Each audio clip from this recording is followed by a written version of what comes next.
But let's be honest. Who doesn't love Harry Potter? Who doesn't love Harry Potter? Yeah. Dumb people. Dumb people. Dumb people don't like Harry Potter. We can't associate with their kind. Yeah, it's true. Yeah, I actually don't. Do I know anybody who doesn't like Harry Potter? I probably do. And I probably just don't talk to them. Welcome. You are entering into a strange dimension. A dimension where narratives from across space and time come together. Narratives that could have, might have, or should have been all exist here in one space. This is Cinecasters Ultimate Timeline. Welcome back to Cinecasters Ultimate Timeline, the show where we watch a movie and then realize it's awful and then repitch it to a movie that we would like. Today we're doing Fantastic Beasts and Where to Find Them. I'm, of course, Janglez the Strange, and joining me, as always, is the wonderfully handsome Nate Draper. Thank you. So, like I said, we're doing Fantastic Beasts and Where to Find Them, and so I'm curious about your thoughts about the movie. So, I actually enjoyed it more watching it the second time around. Oh, okay, really? Yeah, First, I actually, I remember because I'd seen it in theaters and then watched it again last night, and I actually do enjoy it. On a whole, I think it's a very, very fun movie. I think Eddie Redmayne is great. He definitely kills it as Newt. Oh yeah, absolutely. Yeah, and I do want to talk about like his character, like as he plays Newt. Like, I'm not a doctor, and so I can't, or a psychologist or psychiatrist, so I can't diagnose somebody. But he feels to me like he's definitely kind of on the ASD spectrum. Yeah, and it's not played like in a oh, he's autistic. It's like he's socially awkward and could be on the spectrum, but it works out really well kind of in his favor, because there are people who are just super into certain things. And one of the scenes in there actually where he's kind of awkward around people, but as soon as they go into the suitcase, he's in his element. Yeah, he's in his element. There's all the people there, and you sort of see him actually open up. He starts talking to Jacob more than he has. Like, his dialogue all of a sudden goes way up, like it spikes, right? Yeah. So he's talking to Jacob because he's excited about animals. And and another thing is later on he goes, when he's talking about the case, and he's like, there's no animal in there that'll hurt you. Don't hurt those animals. Don't hurt those animals. You know what I mean? And you can feel the emotion behind that. It's like, holy crap. Like, he almost cares more about animals than he does about people. And I thought Eddie Redmayne killed it. Oh, yeah, he's great. I mean, he's good in everything. Yeah. But I thought, on a whole, I thought it was fun. I just feel that there was some bits towards the end where it became not convoluted, but it became too busy. Yeah, I'm the same way, where for me it's the ending that feels the worst. Everything else feels great. And I'm not talking about the thing with Kowalski walking out into the rain. I'm talking about that whole climactic fight scene.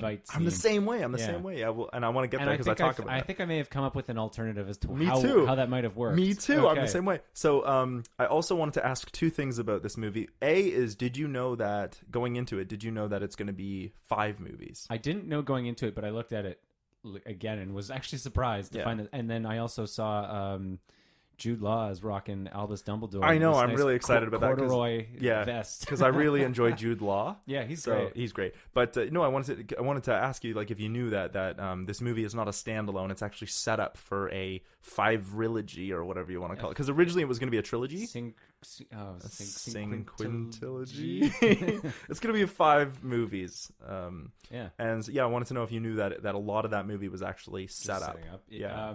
That makes sense. I mean, I knew that they were going to do other Harry Potter movies. I was expecting it to be like another story, because Fantastic Beasts was meant to be like Newt Scamander's. At least, and the first time I saw it, I thought it was meant to be his spin-off standalone movie, and then they were going to do other ones. But now it looks like they're just continuing the Fantastic Beasts. I actually got super mad. Yeah, Cinquintrilogy, whatever. Yeah. I actually got super mad when I found out they were putting in the whole Dumbledore Grindelwald timeline, because I was like, no, it was just supposed to be Fantastic Beasts. But then when I went back and did some research, I found out that Rowling had always written it to be with a story in mind. Oh, okay. It just, the difference was whether it was going to be a trilogy, because she knew it was going to be a movie franchise, but the difference had been whether it was going to be a trilogy, which was what it was originally pitched as, and then she realized actually there's enough material there for 5 movies, not 3. So I'm just worried that they don't spread themselves too thin. But I really enjoyed the first one. In fact, I would go so far to say that it is my favorite Harry Potter movie. Ooh. And I love the Harry Potter books. But I feel like it benefits from not having source material. Oh, okay. So, in the sense that there's not a book. Yeah, there's not a no book to novel. mess up with, right? Yeah. So it's telling its own story and we're all familiar with the cinematic universe, or Right. I mean, the Potter universe. yeah, the Potter universe. So like, even if you haven't read the books, you should be familiar with how magic works and whatnot, because it's in the pop culture now. Yeah, people I think get Harry Potter enough. Yeah, enough. So if this is your first Harry Potter movie, I actually think it's going to come out really, really well. Mm-hmm. So yeah. And the second thing I wanted to ask you before we move on is, did you find it different because this time you watched the movie with me? I wondered that because there were some things. I also noticed other things because you pointed things out to me, which I then went back later and looked up. One was the wizard segregation law.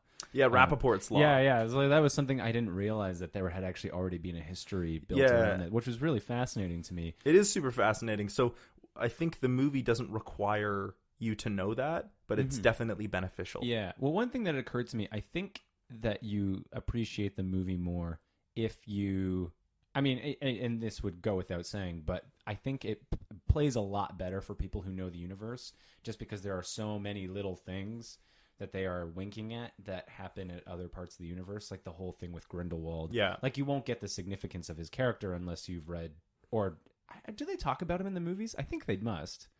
Grindelwald. They briefly mention him a lot in Seven. Like he's never. It's not character. It's just they just talk about, like, in the first movie they talk about how Dumbledore and Grindelwald had an epic battle, and it's one of the things Dumbledore is most famous for. Okay. But in the seventh movie and book, they talk a lot about how the Aberforth Dumbledore. Aberforth Ariana Dumbledore. Yeah, because that's pretty significant in terms of who Albus Dumbledore is and becomes. But it's explored a lot more in the books. So I mean, we know a lot about Dumbledore, but we don't know a lot about Grindelwald. Exactly. So I'm excited to see how this turns out. Yeah. Awesome. Did you want to start with your pitch, or do you want me to start with mine? It doesn't matter to me. I mean, I've got it right here. I can. Well, you started last time. Okay. Well, then I guess it's only fair if you go first. So I'll go first. So before I wanted to start, I have a couple thoughts that I based my pitch in.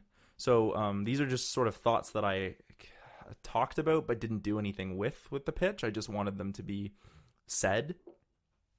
So the first thing I wanted to say about this movie needs to decide what its identity is. Because I love everything in this movie, but I feel like there are two distinct identities. There's this, like, fantastic Harry Potter, like, awe and wonder that comes with magic, and we get a lot of that whenever Newt's around. Like, when we're in his suitcase, everything's amazing, like, in terms of the way it's shot and the effects, and then all the animals are, like, amazing and fantastic beasts, right? But then we switch almost contrastedly into Credence and his sort of subplot, where, like, he's being beaten and witches are, and it's dark. It's even shot darker. You know what I mean? So I almost feel like the film has two identities, where, like, as much as I love the film we got, it either should have leaned more heavily into the Fantastic Beasts, like awe and wonder of magic, or it should have leaned way heavier into the dark backstory of wizarding in America, with, like, these second Salemers and, like, this emotional brutality that this woman is bringing down upon people who she thinks have magic, and, like, why she's suspicious. And I actually think this darker version would be more interesting, because we haven't seen Harry Potter go in that direction. Harry Potter often hints at darkness, but we not never until really like the seventh movie. Well, no, even the third book with the Dementors gets pretty that's dark. True. Yeah, right? yeah. And the fourth one has some dark moments, what with Voldemort coming back from the grave. Right. But it always hints at them. Whereas I feel like this movie, dealing with wizarding in America, which is underground due to Rappaport's law and other things that happen in American history with the Salem witch trials and hysteria around wizarding, which causes this massive segregation. I feel like there's a darker movie in there, and the movie couldn't decide what I want it to be. So I could have pitched that, but I didn't, because I love the movie we got. So I didn't pitch a darker version. The second thing that I wanted to say is I actually was kind of super frustrated with the fact that Colin Firth becomes Colin Farrell. Colin Farrell. Yeah, not Colin Colin Farrell. Firth is the King's Speech. Yeah, no, Colin Farrell turns into Johnny Depp. Yeah, I thought I was like, Colin Farrell is such an amazing actor, and he kills it as Graves. Yeah. And he's such a great villain. So I understand why, but I was super frustrated to be like, oh, let's just have Colin Farrell transform into Johnny Depp, just because Johnny Depp has the star power. Yeah. And it's not like Colin Farrell isn't an amazing actor. It's not like he couldn't do a British accent. I just think he's is he Irish? Yeah, he's Irish. Yeah. I feel like they were sort of, I feel like the way Graves portrays like as Grindelwald is like he's manipulative but like power hungry. Mm-hmm. Whereas I think as soon as Grindelwald comes out, it's just creepy. It's just and you're bad like, guy. Yeah, it's just like, oh, he's the bad guy, and he even looks creepy, and he's like it's Johnny Depp. I know, but I feel like it's a cop out. But I did want to talk about, did you notice that the first time we see Graves, he has the same haircut as the back of Grindelwald's head? Yeah. So like at the very opening of the movie. Whenever they talk about Graves, whenever they talk about Grindelwald, it'll always pan towards Mr. Graves. Like if you watch the cinematography, it's actually like hinting that he's Grindelwald. The haircut is the same. Yeah, it's actually pretty smart. So with that out of the way, I want to get into the summary in terms of how it misleads you, because the misleading was really well done too. It did work, yeah. I do want to just do a quick summary, and then I'll get into my pitch. Okay. So the quick summary is, Newt Scamander is a young magi zoologist who comes to New York, and he sees a group known as the Second Salemers outside a bank. Inside that bank, he meets a no-maj known as Jacob Kowalski. After tracking down his Niffler, Newt attempts to erase Kowalski's memory, but is blindsided by the no-maj, who then runs off with the wrong suitcase. Tina Goldstein, an ex-Auror that then takes Newt into Makusa custody for breaking the law, but due to the loss of her position as an Auror and the mix-up of the suitcase, she can't get anything to stick to him. Kowalski then opens the case, and several of the monsters escape. Tina and Newt bring Kowalski back to Tina's place where she lives, where we then meet her sister Queenie, who is a legilimens. She can read minds without the use of a wand or a spell. After checking on his animals in his suitcase, Newt and Kowalski go out to recover the Niffler and the erupment before Tina traps them and then brings them back to Makusa again. Meanwhile, an Auror named Graves has been meeting with a young boy from the Second Salemers to try and figure out who the young child might be that seems to be wreaking havoc across New York City. It's very mysterious. Mm-hmm. Tina then traps the two boys inside the case, brings them to Makusa, and then the three are arrested because they think one of Newt's monsters is the thing causing havoc in New York, and they are sentenced to death. But then they wind up escaping with the help of Jacob and Queenie, and the four track down the last two missing creatures in New York. Graves then learns that Credence, the boy he was talking to, is in fact the Obscurial, and has some semblance of control over his dark counterpart. While smashing the city up, the four main characters and Mr. Graves follow Credence to a subway station where they try to calm him down. Then Makusa shows up, and they seemingly try to kill Credence, and it is revealed that Graves is actually Grindelwald. Jacob then has his memory erased, but Newt sets him up along with the entire city. Oh yeah, and along with the entire city. And Newt then sets him up with collateral so he can open his own bakery. We then see where he has a bakery, and he seems to almost remember Queenie. And then and all of his pastries are fantastically beasts. Yeah, and then Newt and Tina say goodbye with the promise of meeting again. And Newt boards a boat and leaves. Curtain fin, credits. Yeah, or whatever. Fin. Yeah. Awesome. So there's one actually important matter of word usage that I wanted to clarify, because this was something I got hung up on. So an obscurious and an obscurial are two different parts. Yeah. So an obscurious is the parasite. Yep. And an obscurial is a the wizard with the parasite. Yeah. Awesome. Okay. So, here's my pitch. So the only difference I want to make before we get to sort of the end part of the movie is we actually see Graves drinking out of a flask. And I want to do this because I want to make a joke about Prohibition era. Oh, okay. Right? Because I think it'll be a funny joke, because for those who don't know, in 1920s was when Prohibition was starting to become a thing, and so we see I think it would just be funny to sort of throw a joke out about Graves being a bit of an alcoholic. Not maybe an alcoholic, but like Prohibition era joke. You know what's interesting though? I think of Polyjuice Potion. That's exactly where I'm going with it. Okay. Don't ruin my pitch. That's exactly where I'm going with it. So for me, the whole movie actually stays exactly the same except for that flask thing. Except for when they finally get into Makusa and we see them dying, or we see them getting like absorbed by the death potion or whatever when they get sentenced to death. I want to make it like very clear that when Newt asks Tina about the memory in her potion, that he sees her losing the memory that she lost her job. Mm-hmm. He sees her attacking the second Salemers and then saving Credence. And Newt is like, oh, who was that boy? And she says, that's Credence. And we need it to be very clear that Newt hears Credence's name. Okay. It's very important. So, that way, when Newt sees the Obscurial, he wants to help the Obscurial because he has some background with it, like we saw in the movie. And then he hears Mr. Graves when they're out in the street. They're out in the street, and he hears Mr. Graves yelling at Credence. He goes, Credence! And then Newt can put 2 and 2 together. Oh, right. Okay, I thought that was a little loose. Right. So I just want to make it very clear, like, oh, now Newt knows who Credence is through Tina, and then immediately when he hears like Credence, he's like, I know exactly what's going on now. So, so then he can figure out who it is. So the Obscurial then, the Obscurious wreaking havoc on the city, and chasing, and the chase scene where they're like apparating between rooftops. I think that should be played up a bit more so we can see like Graves is chasing after Credence as the Black Mass.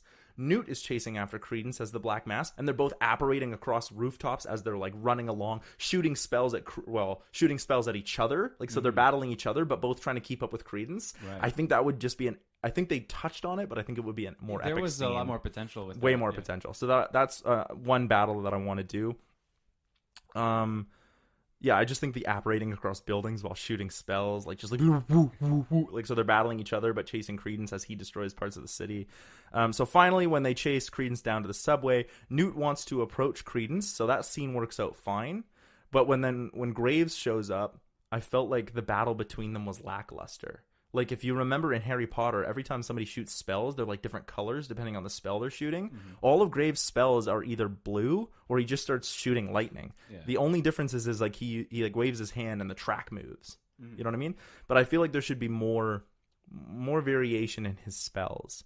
And then the reason Newt gets defeated is because obviously Graves at this point is very skilled. We don't know it's Grindelwald yet, but obviously we know Grindelwald is like an expert dueler. But I want to show that Newt is more interested in saving Credence than he is in fighting Graves. So the reason he loses is less about his skill and more about his split motivation. Right. So he's trying to get to Credence, whereas Graves' singular purpose is get rid of Newt.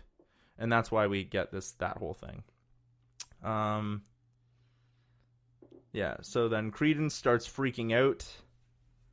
And I want to do... This is my biggest part. When Credence starts freaking out and like he's like going up into the sky and slamming down and spreading out. Do you know the scene that I'm talking about? That scene is so messy.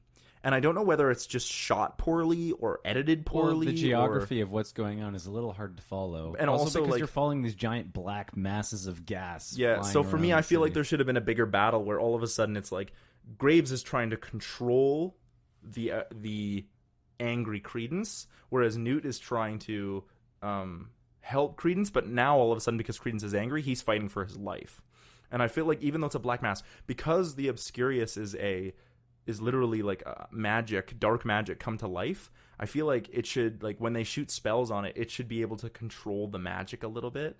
So like as they're shooting spells at it, they don't just like bounce off or get absorbed. They get altered, you know what I mean? Right. So like they shoot a spell and all of a sudden the spell just like turns into flowers or something. Like it can't hit the Obscurious because it is magic, right? It's a parasitic magical form as Newt describes it.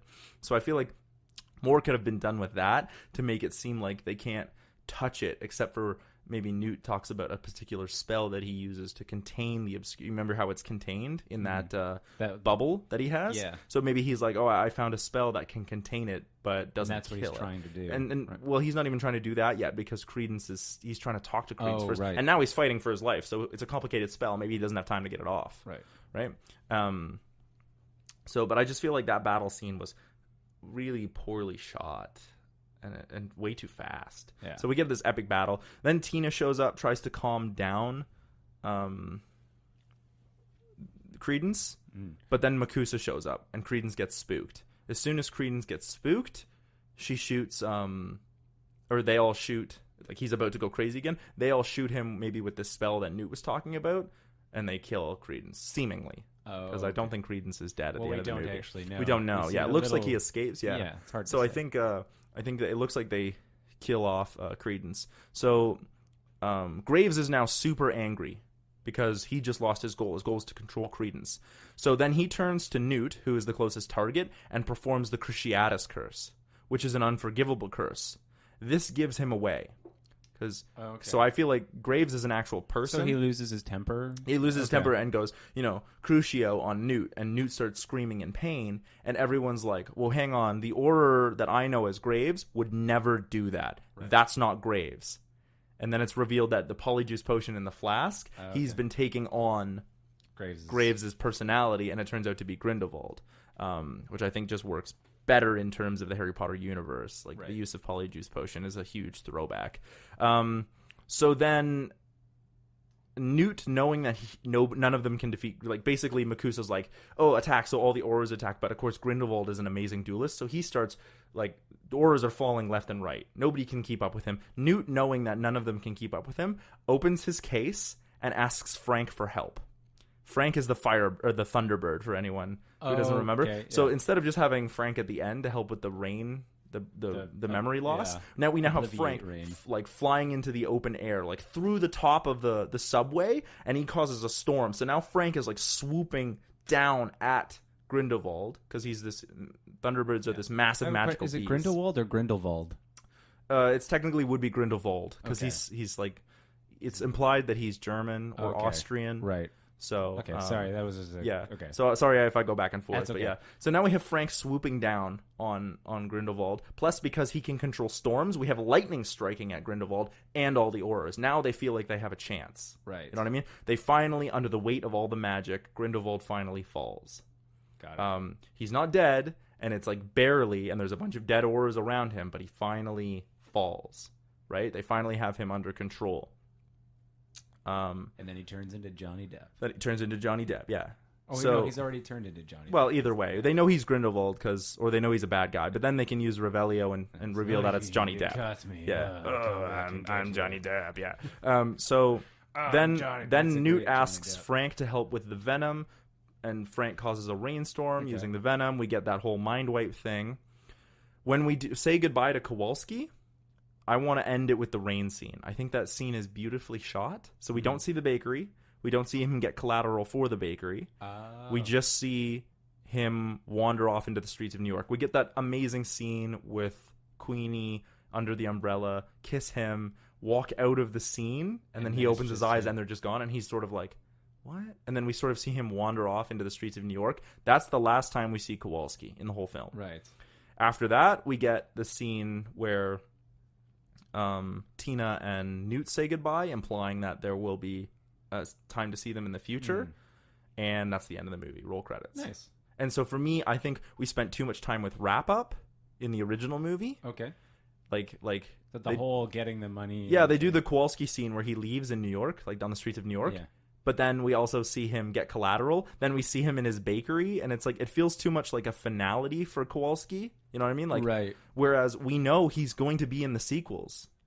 Oh, really? Yeah. So I feel like he's an important character. He's one of the 4 main characters of the whole series, right? So Kowalski's going to be in the sequel. He's going to come back, right? Okay. And so is Queenie, so is Tina, so is Newt, and now Grindelwald and Jude Law wearing a corduroy vest. Yeah. So I feel like in my version, I feel like I want to leave Kowalski in sort of he doesn't remember anything and it's super sad, and he doesn't have a bakery. We have a place for him to go, right? So then when he shows up in the sequel, it's like, oh, hey, it's Jacob Kowalski, and he has a bakery and he's successful. You know what I mean? Right. But then it's a surprise when he shows up instead of just being like, oh, maybe he does remember Queenie. Right. Like, Oh, as that would much be as I think that interesting. shot is well done, I just think like leaving Kowalski on a bit of a bitter note is amazing. What would actually be really interesting is if he actually was able to get the means for his own collateral somehow. Somehow this experience that he had changed him in a way that he doesn't understand because he's forgotten all of it. Yeah, so and then somehow the next his movie idea- could be him going like, yeah, something changed. I don't know what happened. Exactly. But something changed. Yeah. But we don't see that happen at the end of this movie. The end of this okay. movie is him wandering back into Right. and there's no. It's a bittersweet moment. Then that way we also get that with Tina and Newt when they're saying goodbye, because clearly like Tina and Newt have formed some kind of friendship. Right. And I actually think the actress who plays Tina is amazing. Watching it a second time, I was like, wow, like there's some deep. Like, she's a complex character. Yeah. Okay, interesting. Because yeah. I felt like, I didn't think her character was one of the stronger ones, to be honest. Oh, watching it But again. she's a great actress. Yeah. She's actually very talented. Watching it Yeah. again, I felt like there was a more emotionality to her portrayal rather than, I know she's not super plot centric, but there's an emotionality. Like everything she does is to try and get her job back because she's desperate to get it back. But then she realizes Newt's not a bad guy, so her whole motivation changes. It's so subtle because they don't point to it in the plot. Right. But I was like, wow, like she is deep. Yeah, see, that was something that I was actually going to just play up a little bit more in terms of what I was planning to do with it. But anyway. So yeah, that's my pitch. Any thoughts on my pitch? Well, you've actually kept it pretty close. I love this movie. Yeah. So that's why I said, like, at the very beginning, I was like, this movie has to decide what its identity is. Yeah. And I think there's a darker story that could be told that's actually better than the movie we got. Mm-hmm. But I love this movie so much that I didn't want to change it that much. See, Right? This was my favorite Harry Potter movie. Interesting, yeah. See, it's still not my favorite Harry Potter movie. I still enjoyed it, but I agree. I think that the issue with the movie is that there are two stories going on, and I'm curious about. They don't reconcile very well. No, they don't, and that's the problem. Is you? So I tried to actually try and get a way to marry them in a sense, to get them to run into each other in a way that makes a little bit more sense, because I felt that the issue is that it's almost too coincidental. Like Newt Scamander is here doing something at the same time this whole thing happens. Newt Scamander essentially solves his problem, and then, this is other thing. We got to go fix this too. Yeah. Okay. And then it just kind of comes out of left field. Yeah. But I do like the relationship built up between those four main characters. It's quite, and at the end when Kowalski's got to go and get his memory erased, it's actually a very touching scene. I know, it's so great. very touching Because of scene. Rappaport's law, they're just like, no exceptions. Exactly. Even though he was helpful, even though he was a part of the team. And I do feel like, I think you're right, when you talk about Kowalski getting his own collateral. I feel like Kowalski has a bit of this moment where he goes from being this passive hero where things happen to him to an active hero where things happen because of him. Exactly. And so even though he can't remember why, now he's changed. He's changed. Yeah. He's not waiting for things to move around him. Yeah. He's going out and actively making change to make his life better. Yeah. And that's how he gets the bakery. But we don't see that till movie 2. Exactly. Anyway. And he doesn't even know about it, which is oddly existential for a character like, I've changed, Yeah. but I don't know what happened. And as much as I think Newt is the main character, I think that all four of them really have an emotional journey. I think we see the they world do. through Kowalski a lot, and that's a great idea Well, because that's he's a kind of muggle. why he's there. Well, Yeah. that was one of the interesting. Wondered if that was why they brought him into it, was because they needed a way to explain certain things, but it worked, and also It worked just really well. Well, because he was just fun to watch Yeah. too, especially that scene with the laughing, The giggle water, the yeah. So he giggle drinks, water. and Queenie's just like, is everyone just like you? And he's like, nobody's like me, baby. yeah. The guy who played him did a great Did job. a great job. That's Yeah. why, and I actually thought like the four main characters. This is why I'm really worried after watching the movie.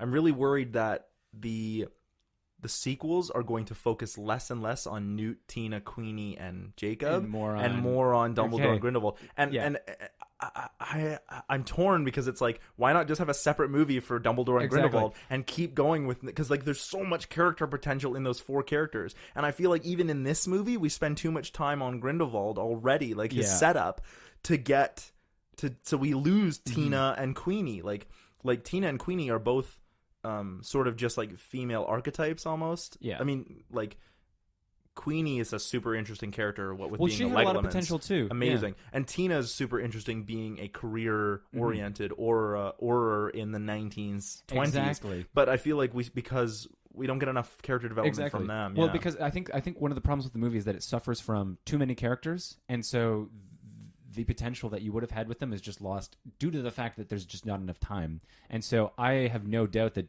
J.K. Rowling had this entire story in mind, and she then for sure does, and she does. Knowing no doubt her. about it. Yeah. But then sitting down to write a 2-hour movie, you go, oh wait a minute, like I have to cut this, and I have to, because it just isn't all going to fit. Because in a book you could fit all this in there, but in a movie you're confined. So I tried to. Should we move on to? Yeah, I want to hear your pitch. Yeah, so it's interesting that you bring up the darker story, because I thought I'd explore that a little bit. Yeah. I'm glad you did. Yeah. I wanted to see if there was a way to make the Grindelwald story work in parallel with the Newt Scamander story, and I may have come up with something that I'm stoked. This is gonna be good. So I felt that the biggest problem with the Grindelwald story is that whole, basically what it's leading up to is revealing that Credence is the Obscurial.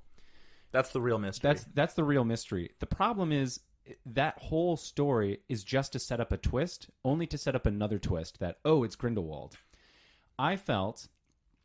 Oh, actually, before I get onto this, I did a little bit of research. I went to the Pottermore website, read the thing on Grindelwald. And but why did you do that? Because I wanted to make sure I could keep up with your encyclopedic level of knowledge for Harry Potter, so I don't embarrass myself. Yeah, and I had said before, I would have been okay if you had just rewritten the story, but I'm super glad you did that, because I would have been like, wow, that's a great idea, but it would never happen because... Right. So Harry I wanted Potter, to make sure I could try and fit it within the Harry Potter canon. Well, I appreciate but that. And I'm a huge Harry Potter fan too. Not as big as you, but I did, because I wanted to just refresh my memory on some of it as well.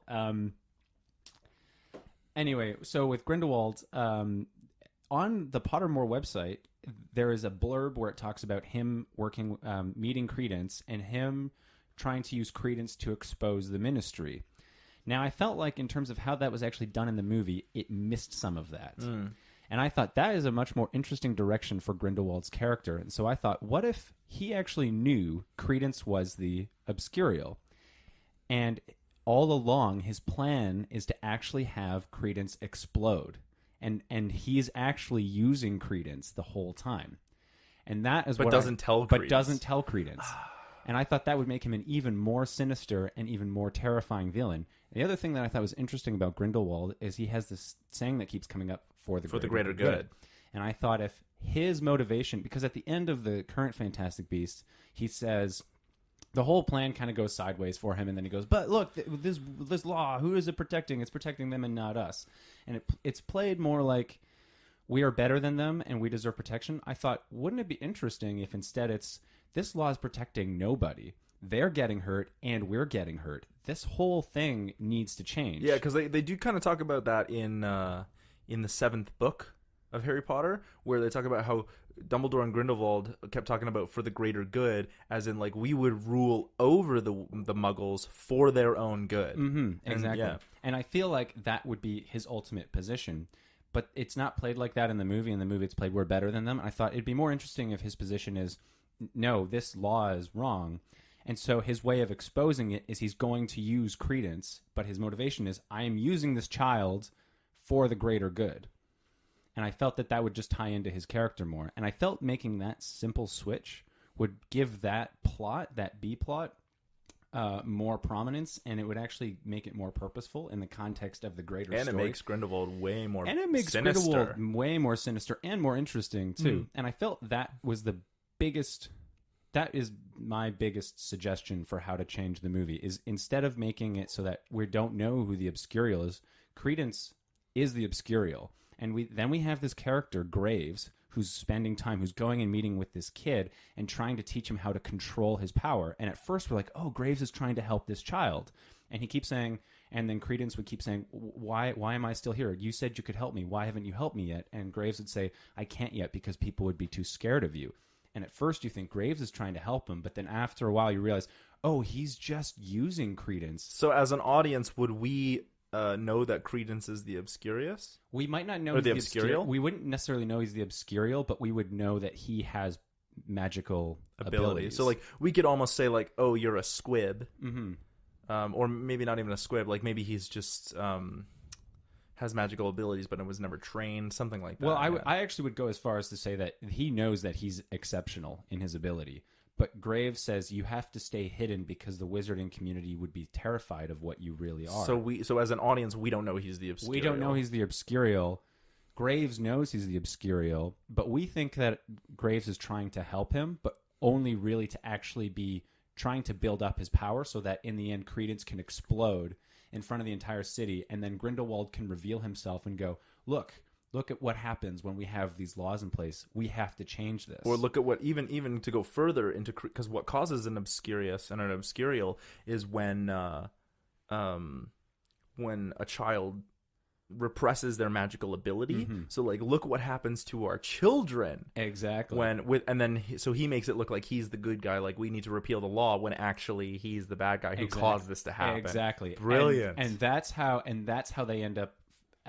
That's what's revealed at the end, because at first they'd go, oh, maybe he's right, but then someone can say, but wait a minute, you used that kid. Or maybe like Tina and Newt somehow can reveal, because Tina seems really close with the family, but in the original movie her connection with the second Salemers is tenuous, because we only see it via memory, and then we see her investigating them at the beginning. Exactly. But if we showed like her actually like looking in on Credence, she's not even supposed to go near the second Salemers, but because she has formed some kind of relationship with the second Salemers, or at least Credence, right?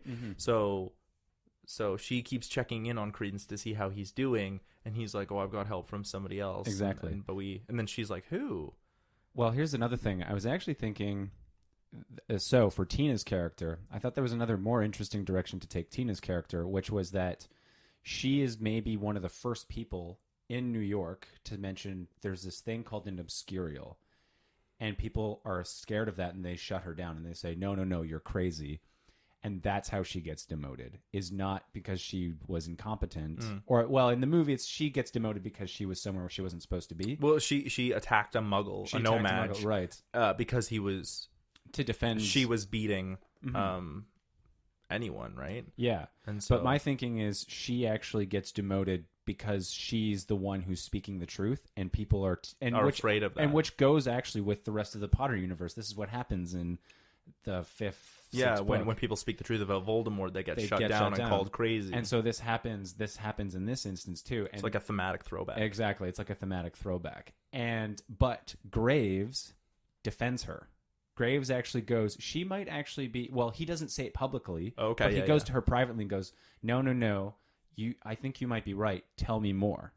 And he actually uses her. And she might not trust him entirely, because I think she's smart. She might know there's something off about him, but he's the only person who's not calling her crazy. So my thinking is, so she ends up getting connected with Newt, because Newt is now in the city. There is something going on, and she is tasked with following him to make sure that what he's doing, like that he's not actually causing trouble. And my other thinking is they both connect.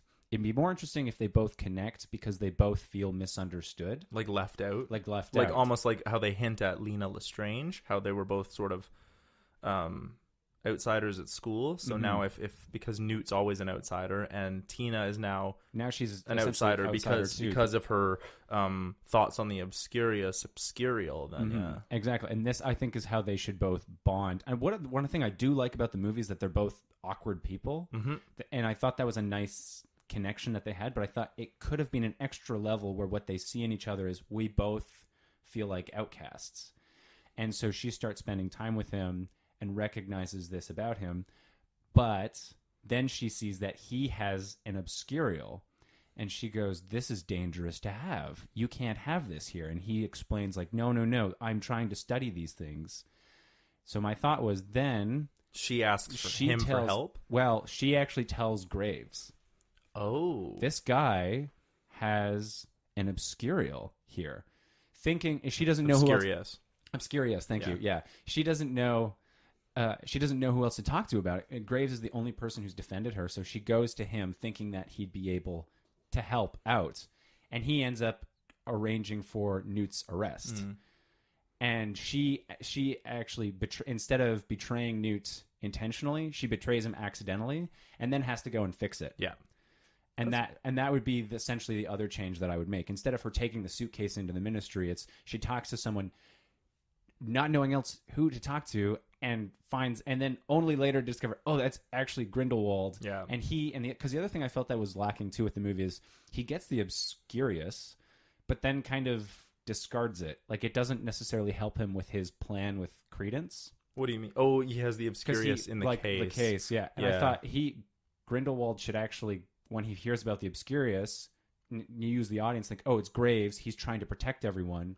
Later, you realize, oh, he wanted the Obscurious because he wanted to understand it himself. Yeah, but there's a scene in the movie where we see like the Obscurious, Newt says, the Obscurious is useless without a host. Like the sort of cage that it's in, it can't exist outside of that. Mm-hmm. It's almost like Newt has created like a suspended magical animation force field that the Obscurious can't exist outside of, because the Obscurial, the Sudanese girl he keeps talking about, has died, and so he managed to separate the two. And Graves even says like, oh, it's useless without a host. So he realizes he has to keep Credence alive, even if he doesn't want to. Exactly. But my thinking is he keeps the Obscurious because it's something he wasn't even familiar with. Yeah. But he tries to. But now that Newt knows that he has it, he has to arrange for Newt to be, killed or executed, and for his suitcase to be destroyed, so that he can keep the Obscurious. Yeah. And then he blames Tina for it, and that's how he gets out of it. Yeah. And then she goes back, rescues him, and then he has the opportunity to leave with his suitcase, which is why he's there. Yeah. But then he is loyal to a fault. He's Hufflepuff. That was another thing I was thinking. Yeah, well, they're hardworking, not... Yeah. Well, no, but that's actually a loyalty, quality they described. Are loyalty, but they're hardworking and friendly, so I could see the friendship part. J.K. Rowling describes on Pottermore, like, loyalty is a big quality that they have. And I was thinking it might be interesting if the whole relationship with, is it Leela Lestrange? Leela? I think it's Leela Lestrange. I think it's Leela Lestrange. Yeah. Because it's interesting that he still has her photograph. Yeah. That's what I'm really nervous, because I think they're going to explore more of that, because she's apparently in the second movie, the new movie that's coming out. But like, how are they going to explore that, and Grindelwald and Dumbledore and Jacob? Well, they need 4 more movies. But I'm hoping they don't like. There's a lot in there, and way to go, J.K.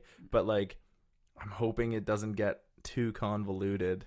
I'm hoping they didn't bite off more than they can chew. So, But anyway, essentially, the biggest change I would make is actually make it so that Grindelwald, the plan is for Credence to explode at the end. Yeah. So it's not some accident where he was actually planning for that to happen. Yeah. And then Tina and Newt get mixed up in it and then have to go back and fix it. And the other thing I thought that was interesting was that the reason Newt is able to actually defeat Grindelwald is he uses an unconventional method of battle. That's why I wanted to have Frank, because I thought the setup for Frank was so amazing, and Thunderbirds are supposed to be this amazing magical creature. So he could have still done that. And I think what's interesting always, if you look at these classical villains, especially like with Voldemort, the pattern is that they fall because of some oversight, and it usually has to do with pride.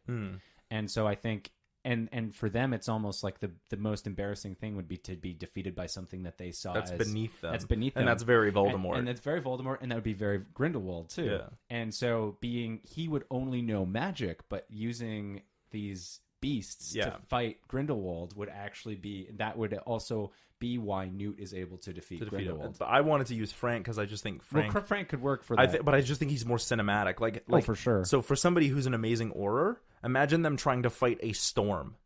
So, you know what I mean? Like, literally a force of nature. So think, in the Harry Potter universe, dragons aren't affected by magic unless you hit them in the eye. Okay. So I'm just wondering, like Thunderbirds are considered like one of North America's greatest magical creatures, on par with dragons.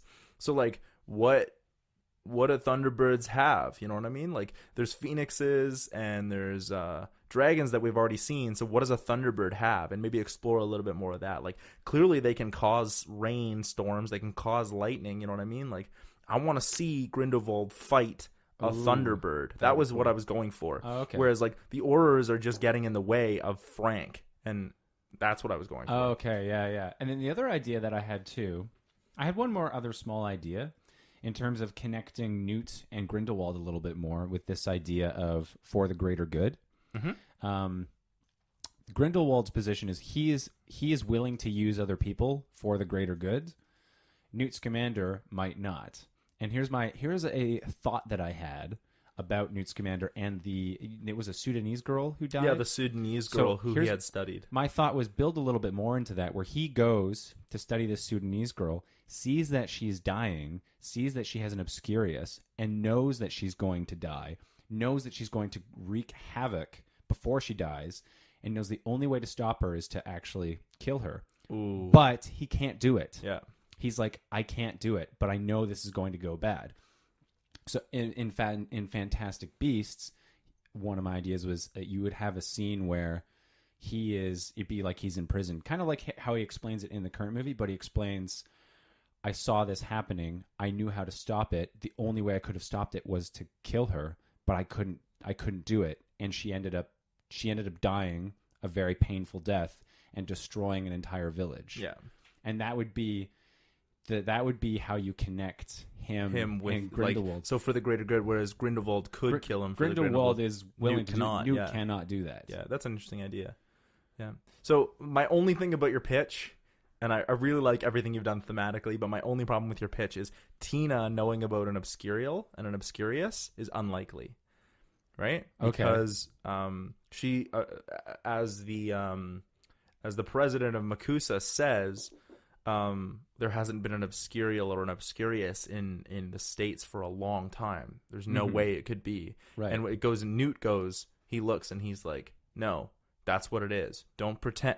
Nothing else could make those scars. But Newt has studied them. Right. So the likelihood of Tina knowing about an Obscurial or an Obscurious is unlikely. Well, it wasn't so much that she knows, but she hypothesizes, and she sees similar patterns to the previous time that it's happened, and she's the only one who's gone to the effort of going, okay, maybe this has happened before. I think the research. The only way that would happen is if like we keep seeing like people saying like in the movie they describe like it was like a glowing or a dark wind with eyes, yeah, and then like the effects it has and then the scarring, and she's like, this is unlike any other kind of magical beast I've ever seen. And so I think it would be more interesting to actually see her like to pull a Hermione, go to the library and do research. I was thinking she should have been more like Hermione. Well, I don't want her to be too much like Hermione, but like a driven woman, yeah, person. where she goes out and like she's like, hang on, I have a hypothesis, yeah, and everyone's like, an Obscurious, what? Exactly. Bitch don't know what she talking about. You know what I mean? Yeah. Because she's pushing for this like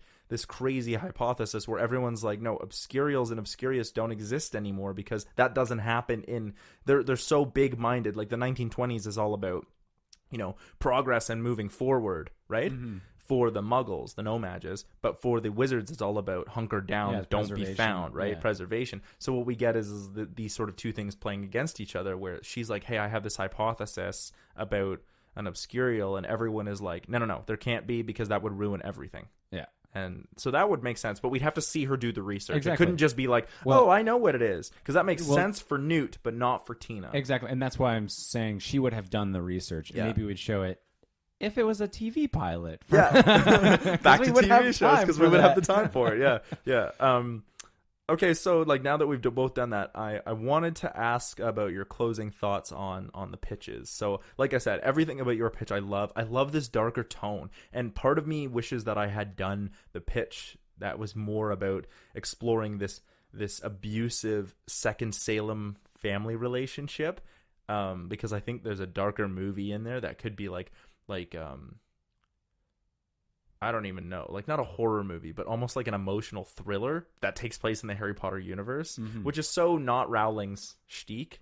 Do you know what I mean? Like she would never write a dark Harry Potter story, dark themes, but never a dark story. Yeah, it's hard to say, because that's one of the questions that I have is how much of it is she has to, because there's a franchise now attached to it, and how much of it is you can't go and there's only a certain length you can actually go to, because it's a family movie. It has to be family friendly. Exactly. Right? And because the only franchise that I can think of that was like and it's not even a franchise, but was like dark and brooding, was Christopher Nolan's Batman trilogy. Right. But it wasn't a franchise. It was always going to be a trilogy. Right. And so I feel like I hope one day we get a dark Harry Potter story, but I feel like it won't happen. No, I know. Because, this is, and that's the way I feel with this too. Because I thought the whole the new Salem witch movement super interesting was very interesting. Oh. It was, and I felt I think it would be like, amazing. Should be explored more. I think it would be amazing if we got a Harry Potter story that took place in Massachusetts, in Salem, Massachusetts, at the time of the witch hunts, to be like, this is what you've heard the story, you've read the Crucible, you've heard the story of what was going on for the No-Mages, but what was actually going on with the wizards during the Salem witch trials, right? Because Salem is not that far from Massachusetts, which is a big city, right? And like it's near Antioch, and like so this is not some like people are like, oh, Salem is sort of backwater. Yes, but it's not far from Massachusetts, so like I think there could be a huge wizarding community out there with a great plot. Yeah. Like, and just dark wizarding story. Yeah.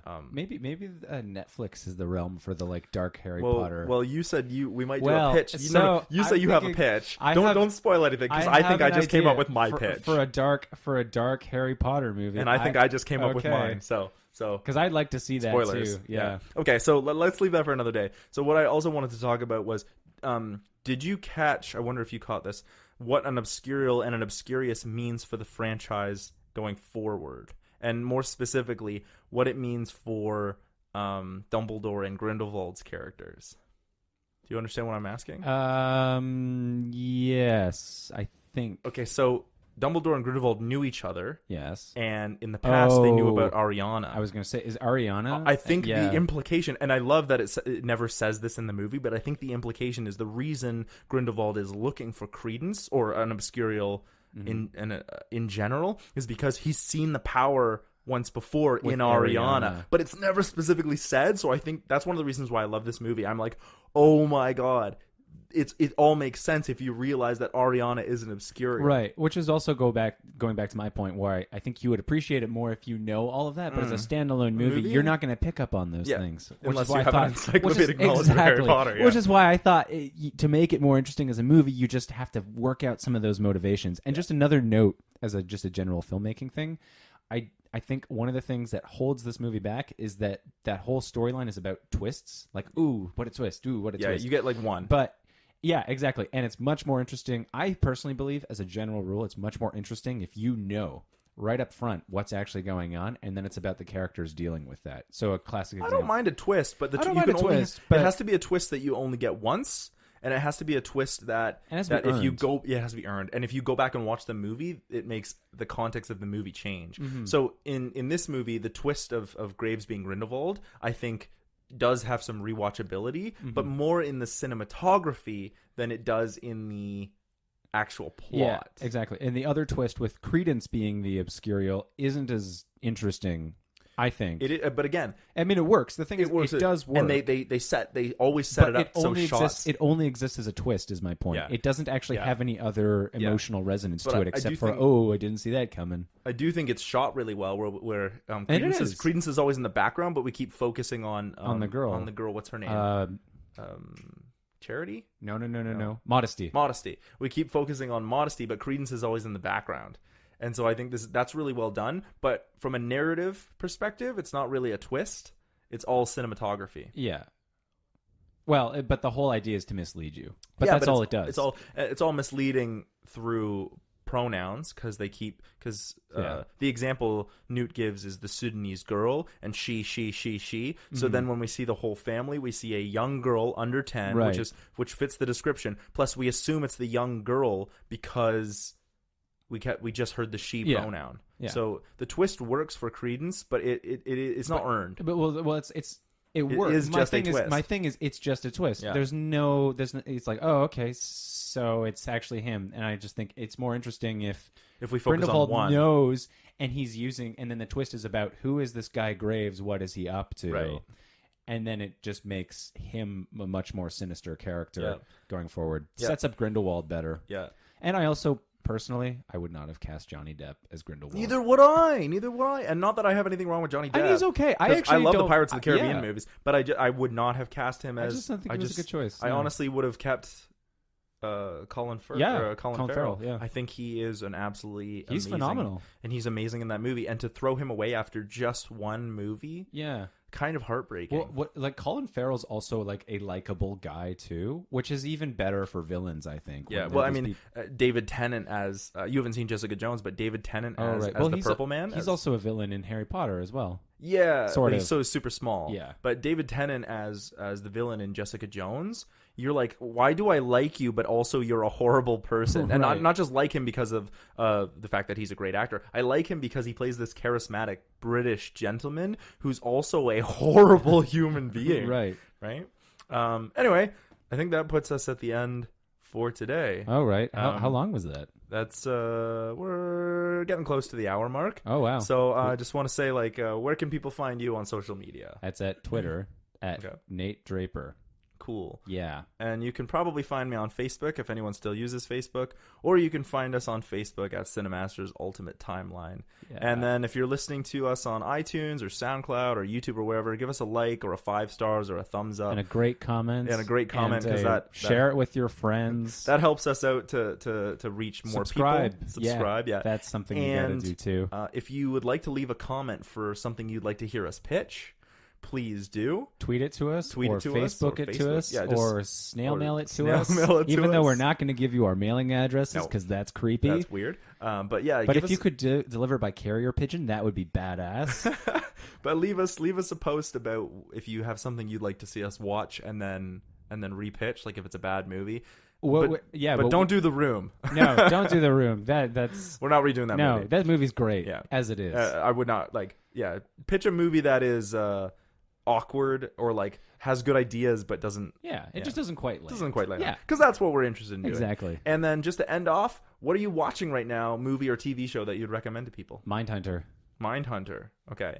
And I'm going to recommend Star versus the Forces of Evil. If you Okay. haven't watched it, it's amazing. And we'll catch you next time on Cinemasters Ultimate Timeline. All right. Yeah. Are you going to do your cover of Kanye West's famous Scoopa Poop? Oh, like scoop a poop, scoop a poop. See you guys later. Okay. Bye.